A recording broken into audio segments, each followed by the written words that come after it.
આજે હું સૌપ્રથમ વખત ચૂંટણી પછી રાજકોટમાં આવ્યો છું. તો સૌથી પહેલા આપણા ગુજરાતના લોકપ્રિય નેતા સ્વર્ગસ્થ વિજયભાઈ રૂપાણીને હું શ્રદ્ધાંજલિ પાઠવું છું. મારી સંવેદનાઓ વ્યક્ત કરું છું, કારણ કે એ સમય દુર્ઘટના બની ત્યારે ચૂંટણીનો ભરપૂર પ્રચારનો વ્યસ્ત સમય હતો, એટલે હું ત્યારે આવી શક્યો નહોતો કે એ દુઃખમાં ભાગ લઈ નહોતો શકતો. આજે હું મારી સંવેદના વ્યક્ત કરું છું. દોસ્તો, વિસાવદર, ભેસાણ અને જુનાગઢ ગ્રામ્ય વિધાનસભા જે છે એ ક્રાંતિની ભૂમિ છે.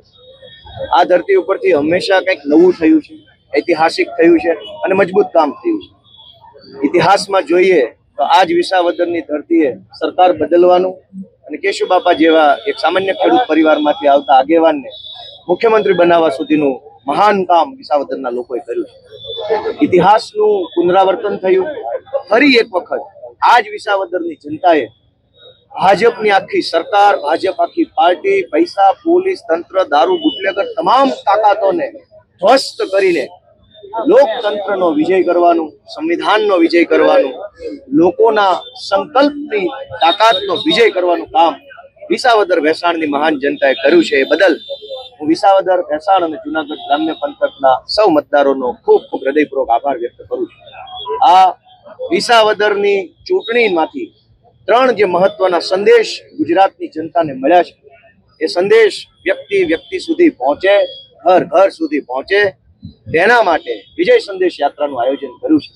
વિસાવદરની જનતાએ ગુજરાતને ત્રણ સંદેશ આપ્યા છે, જેમાંથી પહેલો સંદેશ કે ભાજપ છે એ હારવાને લાયક પાર્ટી છે, ભાજપને હરાવવી જોઈએ, ભાજપને ક્યારેય જીતવા દેવી જોઈએ નહીં, કારણ કે એક માત્ર ખેડૂત વિરોધી નહીં, ગુજરાતના જન વિરોધી ભાજપ પાર્ટી છે.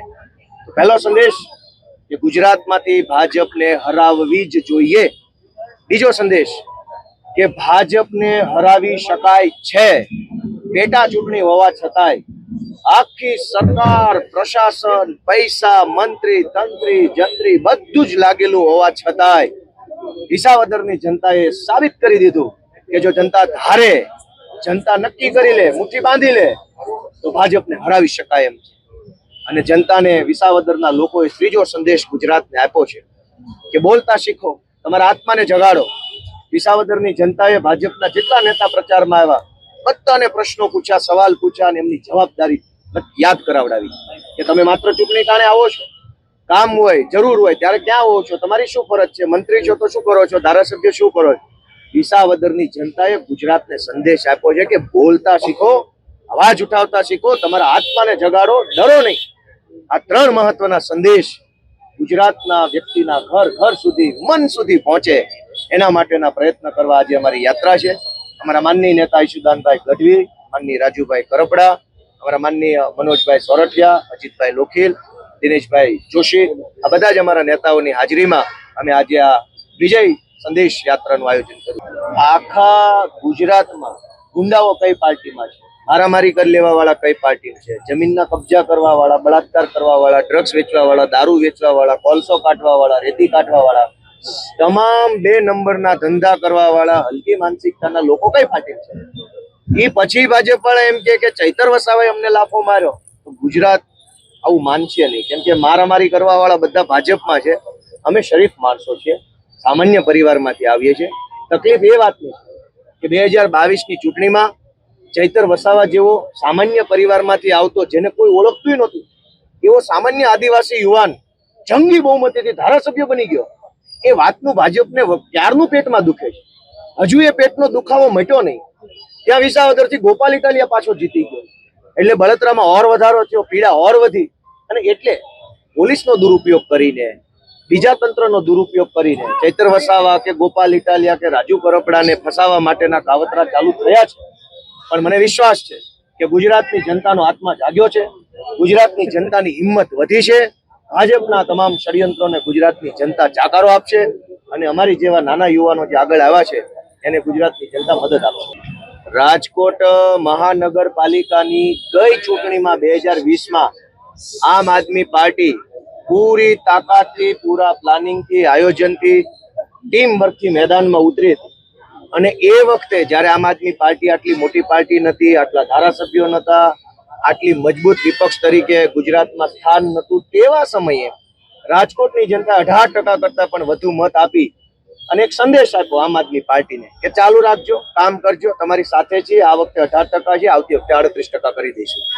તો એ સંદેશ લઈને છેલ્લા 5 વર્ષથી અમારી ટીમ રાજકોટના મુદ્દાઓ બાબતે અવારનવાર સક્રિય રહીને આવેદનપત્ર, વિરોધ પ્રદર્શન, યુનિવર્સિટીનો પ્રશ્ન હોય, રોડનો હોય, સોસાયટીઓમાં દબાણ કરવાનો પ્રશ્ન હોય, સાફ સફાઈનો પ્રશ્ન હોય, મ્યુનિસિપલ તંત્રની દાદાગીરીનો પ્રશ્ન હોય, પાણીનો પીવાનો પ્રશ્ન હોય કે વરસાદના પાણીનો પ્રશ્ન હોય, તમામ બાબતે આમ આદમી પાર્ટીએ આગેવાની લીધી છે. વિરોધ પક્ષની આ 5 વર્ષ ભૂમિકા ભજવી છે અને એટલે હવે અમારું આગળનું આયોજન એ છે કે રાજકોટની જનતા અમને મહાનગરપાલિકાની જવાબદારી સોંપે, અમારા ભણેલા ગણેલા બાહોશ હોશિયાર યુવાનોને સત્તા સોંપે, એમના નેતૃત્વમાં રાજકોટ વિકાસ કરે, પ્રગતિ કરે, એ માટે અમારી પૂરી તૈયારી છે. તમામ વોર્ડમાં પૂરી તાકાતથી, પૂરા આયોજનથી આખી આમ આદમી પાર્ટી ચૂંટણીના મેદાનમાં ઉતરશે અને જનતાના આશીર્વાદથી આ વખતે કંઈક સારું પરિણામ મળશે. સ્વાભાવિક છે કે ભાજપમાં રહેલો કાર્યકર જાણે છે કે આ ખોટું છે, કોંગ્રેસનો કાર્યકર પણ જાણે છે કે પાર્ટીમાં ખોટું થાય છે, પણ અત્યાર સુધી વિકલ્પ નહોતો. ભાજપ વાળા કોંગ્રેસમાં જઈ શકે એમ ન હતા અને કોંગ્રેસના કાર્યકર્તાને ભાજપ પસંદ ન હતી. એટલે જાણતા હોવા છતાંય લાચારીવશ, મજબૂરીવશ બંને પાર્ટીના કાર્યકર્તાઓ પોતપોતાની પાર્ટીનું કામ કરતા હતા. હવે જ્યારે વિસાવદરથી એક રસ્તો નીકળ્યો છે, એક કેડી નીકળી છે, એક વિકલ્પ નીકળ્યો છે વિસાવદરથી, ત્યારે સ્વાભાવિક છે કે ગુજરાતનું ભલું ઈચ્છતા હોય, જનતાની સેવા કરવાનું ઈચ્છતા હોય, જેણે પોતે નિસ્વાર્થ ભાવે કંઈક સારું કામ કરવું હોય, એ તમામ કાર્યકર્તા ચાહે ભાજપના ચાહે કોંગ્રેસના એ બધા આમ આદમી પાર્ટીમાં જોડાવા માંગે છે. અમે બધાનું આમ આદમી પાર્ટીમાં સ્વાગત કરીએ છીએ અને હજુ જેણે જોડાવા માટેનું મન ન બનાવ્યું હોય એને વિનંતી કરું છું કે ભાઈ વહેલી તકે આવો, તમારી જેવા સારા માણસો આવશે, બધા સાથે મળી ગુજરાતનું ભલું કરી શકાશે.